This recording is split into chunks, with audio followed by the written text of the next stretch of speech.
The difference between being rich and broke isn't just how much you earn, it's what you do with it. This single truth separates those who build wealth from those who wonder where their money went. Many hardworking people find themselves stuck living paycheck to paycheck, never quite getting ahead. The problem often lies not in a major catastrophe, but in small, seemingly harmless habits that silently drain resources. These are the hidden micro-habits, the daily decisions that, when compounded over years, can destroy wealth and keep ambitious dreams just out of reach. Think of your financial life like a bucket you're trying to fill. Your income is the water pouring in. But what if there are small, invisible holes? Over weeks, months, and years, those tiny, persistent leaks can empty the entire bucket, leaving you with nothing. These leaks are the bad money habits, daily choices that feel insignificant, but have a devastating cumulative effect. This guide will shine a light on 5 of the most destructive financial habits that keep good people broke and show you how to plug those leaks for good. The good news is that once you see these habits for what they are, obstacles to financial freedom, you can begin to dismantle them one by one. It is not about a massive overnight transformation. Our goal is simple and direct. For each habit, we'll explain why it's damaging and give one clear, concrete action step you can take right now. These aren't Wall Street strategies, they're practical solutions for real people. By the end, you'll have a clear roadmap to start building a stronger financial future, starting with one small, powerful choice this week. Your journey to financial peace starts not with a lottery win, but with a decision to change one small habit. Habit 1. Bad debt. Stop financing wants, kill interest. One of the most damaging habits is financing a lifestyle you can't afford with bad debt. Society screams, "You deserve it now," and people feel pressure to keep up with new cars and gadgets, turning to credit cards and high-interest loans. This normalization of debt is a dangerous trap. Debt is a thief. It steals from your future to pay for your past, making everything you buy more expensive. Every dollar you send to a creditor for interest is a dollar you can't use to save, invest, or build an emergency fund. The fix is direct. Stop borrowing for things that go down in value. Stop using high-interest credit cards for wants. The new rule is simple. If it's not a necessity, only buy it if you can pay in full with cash you already have. For existing debt, attack it with intensity. Create a list and choose a strategy, like the debt snowball or avalanche. Take Jenny, for example. She was proud of her new SUV, but the $600 monthly payment was a constant source of stress, consuming nearly half her discretionary income. She felt trapped, unable to save or get ahead. Habit 2. Single income. Add a second stream now. In generations past, one stable job was the cornerstone of a secure life. Today, that reality has changed. Relying on a single source of income is one of the riskiest financial positions you can be in. The modern economy is unpredictable. Companies downsize, industries get disrupted, and roles become automated.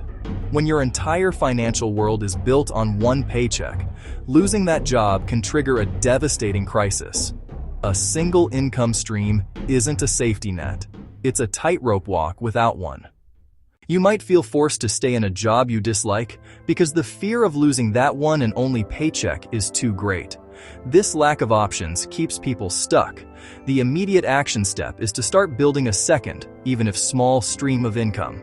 Even an extra few $100s a month can make a monumental difference in your financial stability and peace of mind. Consider Carlos, who worked at a manufacturing plant. Worried about automation, he started doing delivery work on weekends. Habit 3 is to pay yourself last. This means you should automate your saving first. Ask most people how they manage their money, and they'll describe a similar process. Get a paycheck, pay bills, spend, and then, if there's anything left, save it. This is the pay yourself last method, and it's a recipe for financial failure. By treating savings as an afterthought, people ensure it almost never happens. When you prioritize everyone else's bills, your goals become the least important. Your emergency fund stays empty, and you have no capital to seize opportunities. The solution: flip the script. Pay yourself first. Make the very first transaction after payday a transfer to savings. Before a bill or a coffee, allocate a portion to your future. The most effective way is to make it automatic. Set up an automated transfer from checking to a separate savings account scheduled every payday. This removes the need for willpower. Saving happens without you thinking. Take Maria. She always struggled, her account hitting near zero by month end. She set an automatic $50 transfer to savings on payday. After a year, she had $600. When her car needed repair, she paid with savings, not credit. That small automated habit gave her control and security. Habit 4. Emotional spending. Wait 24 hours before buying. Spending isn't always rational. For many, it's an emotional habit where feelings, not logic, drive purchases. A bad day can lead to an online shopping spree. The harm is twofold. It drains your finances, derailing savings goals, and the satisfaction is short-lived, often replaced by guilt and buyer's remorse. Emotional spending is a cycle. You feel bad, you spend, then you feel worse. To break it, create space between impulse and action with the 24-hour rule. Take Sam, who used to buy things on impulse. Now, for any non-essential purchase, he waits a full day.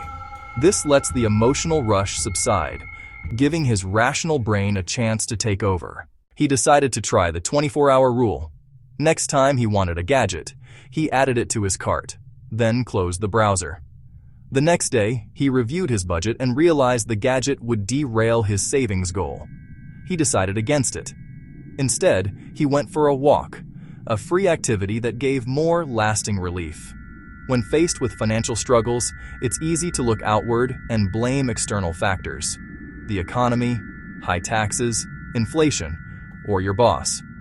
This is a tempting trap because it feels validating. Habit 5. The blame game. Learn weekly, act daily, don't complain. Blaming external factors like the economy feels easy, but it's a position of powerlessness. This habit is corrosive to your financial progress because when you blame, you give away your power to change. Instead of looking outward, look inward. The world is constantly changing, and those who thrive are not those who complain, but those who adapt and learn. The action step is to commit to financial self-education.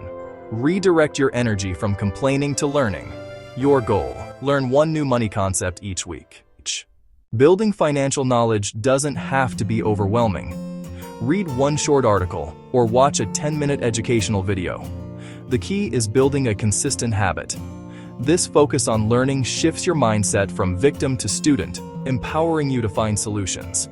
Leah used to complain about high taxes until a friend suggested she might be missing out on tax credits. She started learning and received a significantly larger tax refund. Reading about these habits can feel overwhelming. Trying to change everything at once often leads to burnout. The key is a series of small, deliberate steps. Unwinding a bad habit is like untangling a knotted rope. You must work one small knot at a time, patiently, until it's free. So choose one specific habit to target. Pick the one causing the most damage, or the one that's easiest to change now. To build momentum, create a clear, simple rule. Vague goals like spend less don't work.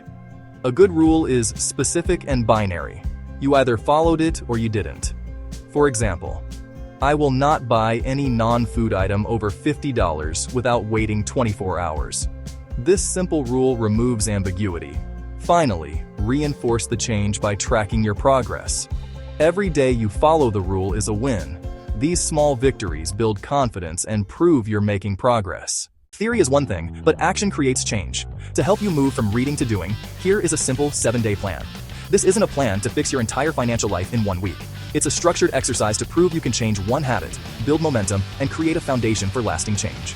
On day 1, your task is to choose one habit to change. Is it bad debt, relying on one income, or emotional spending? Be honest and pick one.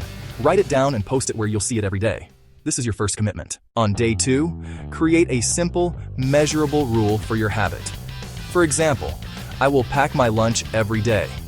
From day 3 to 6, your only job is to follow that rule. At the end of each day, track your progress with a simple check mark. If you slip up, acknowledge it and recommit. On day 7, review your week and acknowledge your effort. If you succeeded, Give yourself a small, free reward. We've exposed the quiet habits that sabotage success, from debt and emotional spending to blaming the economy. But knowledge is just the start. True transformation happens when you put it into action. The power to change your financial destiny is in your hands, in the small, smart decisions you make every day. Your journey to financial peace starts with breaking one bad habit. So here is your challenge. Pick one habit right now. Create one simple rule and commit to it for the next 7 days. Building wealth is a marathon, not a sprint. For ongoing education and encouragement, subscribe to Money Road.